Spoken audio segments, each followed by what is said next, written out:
Ay, nako, breaking news. Nako, ito po, patindi na po ng patindi ang nangyayari sa atin sa Pilipinas, no? Hindi lang sa Pilipinas, maging sa iba't ibang panig ng mundo, no? Alam naman natin mga kaibigan, kung talagang kayo, kung religyoso kayong tao, siguro naman tinuro sa inyo ng mga pastor niyo yan, no? Siguro, maliban na kung di tinuturo sa inyo, no? Tinuturo lang siguro yung mga kabutihan na dapat gawin, no? Pero dapat itinuturo din kung ano yung mangyayari at magaganap. Kasi doon mangbumula yung mga kabutihan na pwede mong gawin. Halimbawa, malalaman mo, ayan na, malapit na, no? Paano ka magiging mabuti kung talagang hindi magiging magbibigay ng patandaan yung mga panahon, di ba?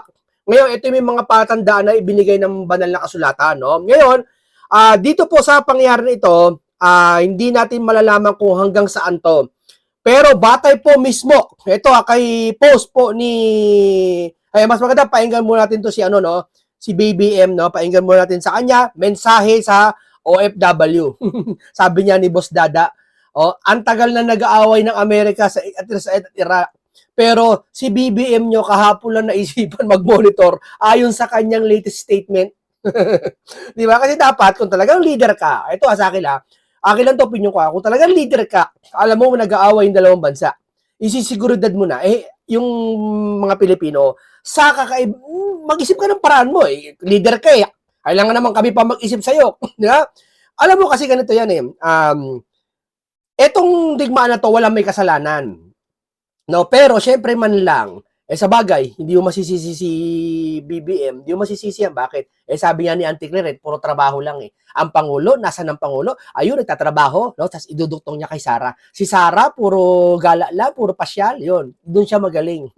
Di ba? O, pakinggan mo natin. Umaga po sa inyong lahat.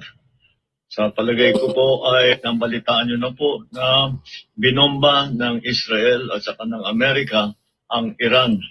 At ang Iran naman... Buti pa dyan, no, sasalita siya sa, no, sa ibang bansa, no, na yung mga OFW, kasi marami, no, ang dami siya salita, no, mga inahin. Pero yung flood control, taong bayan sa sarili niyang bansa, sarili niyong bansa, nagdadamdam yung tao na mangilam po kayo, Mr. President, mangilam po kayo. Ay hindi, sagot ng spokesperson, Pangulo, tatrabaho lang. May mga tinalaga na siya. Yun, ICI, tinalaga. Nag-iisa na lang yatang member. Di ba dapat to?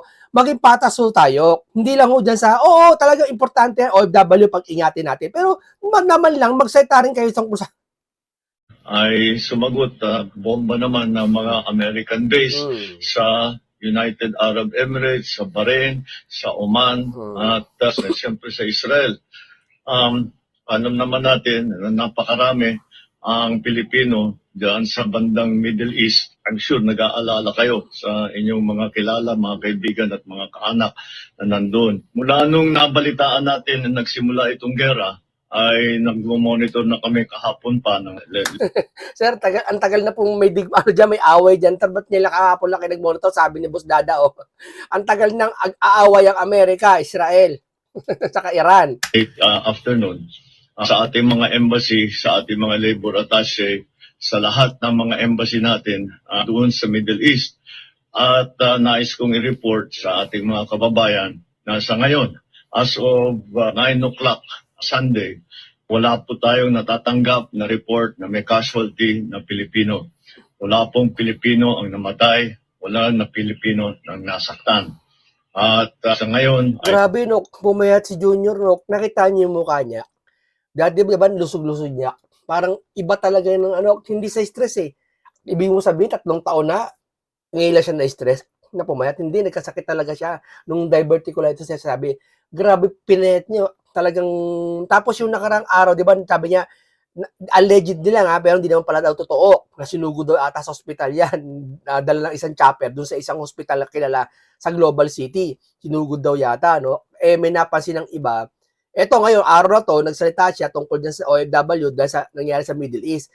Medyo payat na siya, no? Napansin na ng netizen to ako, napansin ko rin payat siya. Pero kagahapon, nung lumitaw siya, nabalitaan na hospital daw ata, hindi naman totoo daw. Sabi ng balita, hindi totoo na hospital siya. Pero napansin namin, nang netizen din, napansin sa mga comment section, yung mukha daw niya agahapon, kesa ngayon, mas manas yung agahapon.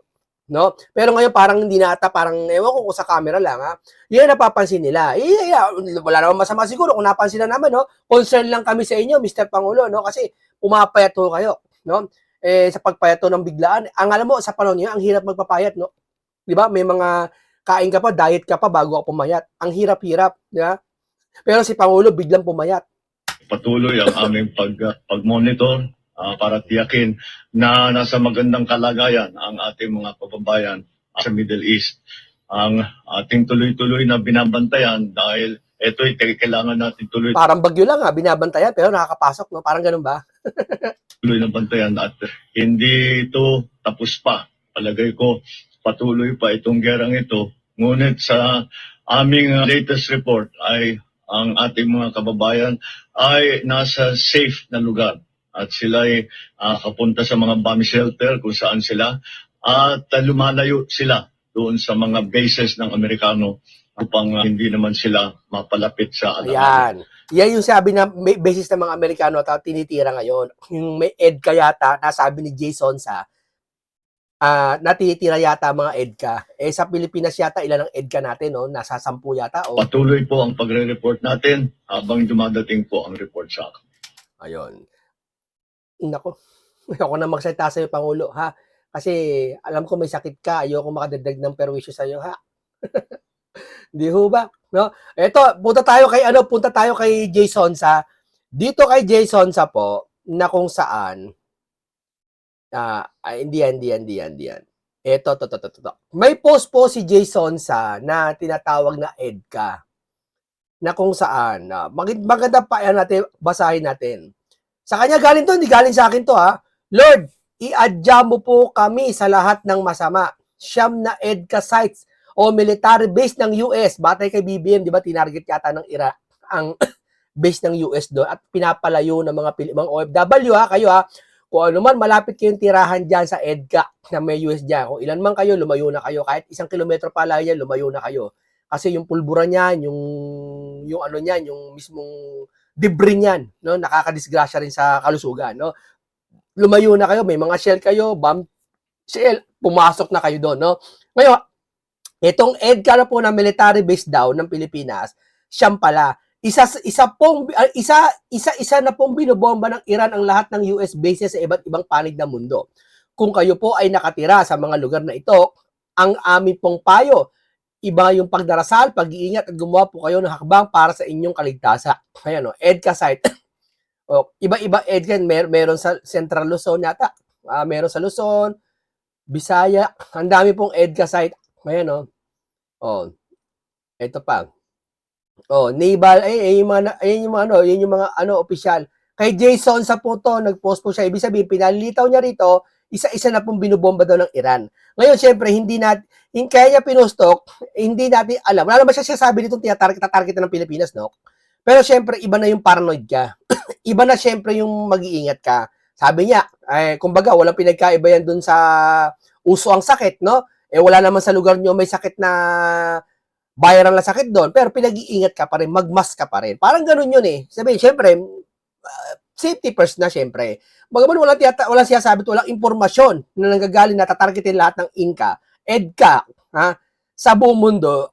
Tingin ko, Pilipinas, hindi tatargetin yan. Kasi gitnang silangan lang tatargetin dyan ng mga airbase ng US, no? US base ng US dyan sa Middle East, sa Dubai, meron sa Bahrain, mga ganyan. No? Pero sa Pilipinas, tingin ko, hindi na yan. Sa akin lang, hindi tatargetin niya. Maliban lang kung World War III na. World War III po, mga kaibigan, para sa inyong lahat. Ako lang vlogger na makapagsasabi, wala na pong World War III na mangyayari. Tatandaan nyo yan. No, nabanggit na sa Biblia, World War I, World War II. World War III po, wala mangyayari. Huwag po kayo maniniwala sa ibang vlogger na magkaka-World War III. Wala pong World War III na mangyayari. Kasi ang may mangyayaring isa, paghuhukom yun. Wala pong World War III. Di ba? Sana binanggit na ng Biblia, may World War III. Wala World War I, World War II na meron. Kaya hindi na mangyari ng World War III to. Ito pero yung kaguluhan sa buong mundo, kasama na to. Isa yan sa mga nakasulat sa banal na kasulatan. Isa yan sa mga matutupad sa mga araw na, kung kailan nasa huling araw na nga, sabi, end is near na nga. Parang nasa huling araw ka na. Nasa panahon ng Kristiyano, nasa huling araw na. No, kaya naranasan mo yung mga ganitong kahirapan, mga gera, lindol, sabay-sabay na yan. Kaya hindi na pabuti, no? Hindi na pabuti ang mundo ngayon, no? Na talagang nasa patungo na sa pagkawasak, no? Hindi lang sa ugali, kundi sa pamumuhay, sa lahat. digmaan, lahat, naubusan ng mga supply, lahat, sama-sama na po. Ngayon, balita rin po natin, sana, hindi totoo to. Wala naman siya sinasabing target yung EDCA. Pero sana wag naman na lahat targetin. Wag naman. Hindi nata ano yun. No. Ngayon, basahin natin to. Bakit inatake ng US ang Iran? Yeah? Bakit nga ba inatake? O, ito. Pakinggan natin kung bakit inatake. Ito po sa post ng BBC. Bakit inatake ng US ang Iran? Nasa digmaan ba ang US? Narito ang mga dapat malaman. Ano? Inihimok ang mga Iranian na ibagsak ang kanilang mga pinunong kleriko, inulunsad ng US ang mga pangunahing operasyon pagkombat kasama ang Israel laban sa Iran noong Sabado na madaling araw. Tinatawag ng US ang operasyon ng Epic Fury, habang tinatawag namin ito ng mga Israeli ng Lion's Roar. Ganun talaga, kampi ata Israel eh. No, yun yung sasabi ko sa inyo. Tatalakayin natin sa ibang araw yan na talagang nakasulat sa banal na kasulatan na ang Israel at talagang at ang US. Halo-halo na. Yan ang magiging magkasangga ang dalawa na yan. At hindi matatalo ang Israel kahit pagtulong-tulungan ng buong mundo. Hindi ko siya sabi na sa kasulatan nyo, nakasulat yun. Kahit pagtulong-tulungan yan, andyan dyan alalanin nyo yung Israel, tandaan nyo, yung Israel birthplace pa rin yan ng ating Panginoong Hesukristo. Tatandaan nyo yan. Diyan, huwag yung sabihin sa Pilipinas pinanganak ang Panginoon. Tinatawag ng, sinabi ni Pangulong Donald Trump sa Estados Unidos na nagurgur na ang kataas-taasang pinuno ng Iran na si Ali Khamenei. Nangyari ito 2 araw matapos ang pag-uusap ng US-Iran tungkol sa programang nuklear sa Tehran nung walang kasunduan. No? Nangyari ng mga atake ng buong gitnang silangan bilang pagganti na tinawag ng ministro ng ugnayang panlabas nito ng isang hindi pinukaw illegal na pag-atake ng US-Israel. No? Bakit inatake ng US ang Iran? Ilang sandali matapos maiulat ang mga pagsabog sa kabisera ng Iran noong Sabado. Ginamit ni Trump ang social media upang akusahan ang Tehran ng pagsasagawa ng walang katapusang kampanya sa pagdanak ng, alam nyo na, at malawakang paggurgur na tumatarget sa Estados Unidos. Ikinatwiran ni Trump na tinanggihan ng Iran ang bawat pagkakataon na tinilakuran ang programang nuklear nito na inaangkin na bumubuo ito ng mga long-range missile na maaari magbanta sa Europa, mga tropang Amerikano sa ibang bansa at maging malapit nang makarating sa lupang tinubuan ng Amerika. Ganyang kautak si Trump. Ipine-prevent na niya yung mga possible na makakapinsala sa bansa nila. Kaya nga dapat great leader ka eh. Make America great again. Sana ganyan din sa Pilipinas, no, kay Junior. Make Philippines great again dun sa panahon. Kasi great again yung sa tatay niya, kay Senior, okay ang Pilipinas eh. 1:1 ang dollar eh. Diba? Talagang matatag ang Senior. Kaya nga binoto yan si BBM kasi nga dahil sa tatay niya, napakagaling ng tatay niya, napakatapang. Diba? May speech pa nga si Pangulong Duterte, di ba, minsan parang tatay niya naging idol niya ata si Marcos Senior. Parang hindi ko pagkakamali kasi Senior talaga matapak, talagang kamay na bakal, talagang pag sinabi Marcos, talaga nakakatakot, Marcos. Ngayon pag sinabi mo Marcos dalawa na pa sa isip mo kundi si FLM o kaya si alam mo yun sino, di ba? Parehas sila magkakulay. Si FLM, magkapatid daw sila sabi. Maaaring magkapatid niya si BBM saka si FLM sa kulay, no? Saka sa ugali siguro din. No? Parehas silang mahilig sa pera. Hindi, joke lang yun. Ito ngayon. Yun nga sabi ko sa inyo, mali US President Donald Trump, ipine-prevent na niya lahat ng possible mangyari. Teka muna, bakit ko to pine-prevent? Bakit ko ginagawa at bakit ginagawa ni Trump to? Para ba ito? Para sa sarili niya? Hindi na. Si Trump po, 78 ata, mag-80 na yan. Hindi niya na pakikinabangan yan. Pag 80 na ang tao, magsi-78 na, konting buhay na ilalagi sa mundo. Hindi katulad ng kabataan natin. Ibig sabihin, ginagawa ni Trump to hindi para sa sarili niya, kundi para sa mga maiiwan niya. na mawala man siya, ang Amerika ay matatag at na-prevent niya yung mga dapat ma-prevent. Diba? Kaya ngayon ICC nakaraan, diba? Sinanction ni Trump, anong ginawa niya? Ang gagawin, sinanction niya, pinagbawal niya sa US kasi alam niya, nangangamba sila na pagbaba ni Trump, pakapasukin ng ICC yan. Diba? Kaya dito, napakagaling ng ni Trump, talagang lahat, pine-prevent na niya yung dapat mangyari. No? Hindi, sana ganito sa Pilipinas, no? Prevente na yung mangyayari. No? Hindi yung kikilos ka lang kung kailan digmaan, maaalala mo lang yung OFW kung kailan digmaan na, magiging kakampihan mo lang yung mga Pilipino kung kailan binuli ka ng China, kung kailan nagkasagutan sa karikature. Di ba? Samantalang dati, tagal-tagal ng digmaan, ang away ng China laban sa WPS na yan, hindi kayo sasalita mga senador. Di ba? Ang tagal-tagal na yan, WPS na yan, ha? Nakaupo na kayo senador nung Mayo, July pa? June 30. Nag-ano na kayo? Nanunumpa na kayo bilang senador. Ha? Hindi nyo man lang inalala yung China. Ganyan. Ngayon, sasalita kayo. Bakit? Kasi papalapit sa eleksyon, bukod sa papalapit sa eleksyon na, gusto nyo mapukaw lahat ng atensyon ng taong bayan, yung galit, malipat dun sa China, hindi dun sa flood control. Kasi sa flood control, tahimik kayo eh. Busit na yung tao sa inyo eh. Ikinotwira ni Trump na tinanggihan ng Iran ang bawat pagkakataon na talikuran ng programang nuklear nito na inaangkin ng buo ito ng mga long-range missile na maaaring magbanta sa Europa, tropang Amerikano sa iba't ibang bansa. Mahal niya ibang bansa, Maaaring sa ibang bansa at maging malapit nang makakarating sa lupang tinubuan ng Amerika. Binanggit pa niya na marahas na paggawa ng embahada ang US sa Tehran noong 1979 na nagresulta sa 12 ng mga Amerikano naging hostage sa loob ng 444 na araw, pati na rin ang pambobomba ng mga proxy ng Iran sa isang barracks ng US Marine Beirut ng 1983 na ikinasawi ng 241. Nangako rin si Pangulong US noong Enero na makikialam kapag sinupil ang mga puwersang pangseguridad ng Iran ang mga protesta sa gitna ng krisis ekonomiya. Noong Hunyo nakaraang taon, binomba ng US sa 3 posibilidad na nuklear sa Iran. Sinabi ni Trump na ang US Operation Midnight Hammer ay buwag sa programang nuklear ng Iran. Ang mga pag-atake ng US nung nakaraan tag-araw nagbukas ng daan para sa isang tigil putukan sa loob ng 12 araw sa labanan sa pagitan ng Iran at Israel. Naglunsad ng Israel ng mga airstrike sa mga lugar sa nuklear, militar at infrastruktura ng Iran. Gumanti naman ng Tehran sa pamamagitan ng pagpaputok ng daan-daang rocket at drone ng Israel. Nasaksayan natin niya. Patay na ba ang pinakamataas na pinuno ng Iran? Oo, inanunsyo ni Trump sa social media na pumanaw na ang supreme leader na si Ayatollah Ali Khamenei at inilarawan siya bilang isa sa pinakamasamang tao sa kasaysayan. Kalaunan, kinumpirma ng Iranian State TV ang pagkamatay ni Khamenei, 86 na namuno mula noong 1989 na nagdeklara ng 40 araw na pagkaluksa.